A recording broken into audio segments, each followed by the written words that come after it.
DeKalb. EEKAL. No, that's the city in Illinois. Yeah, same thing in Georgia. And then International Park. I gotta go fucking road. No, look, I'll just decide on the next couple of days.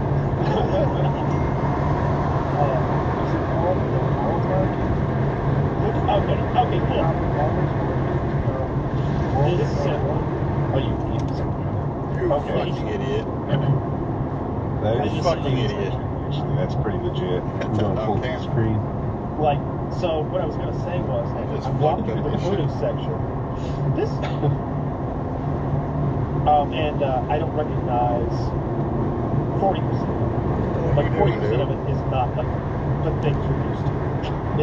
It's all compilation. What kind of wild shit they selling at the DeKalb? I don't know, just lots of weird melons and How big is your fucking gas station's got?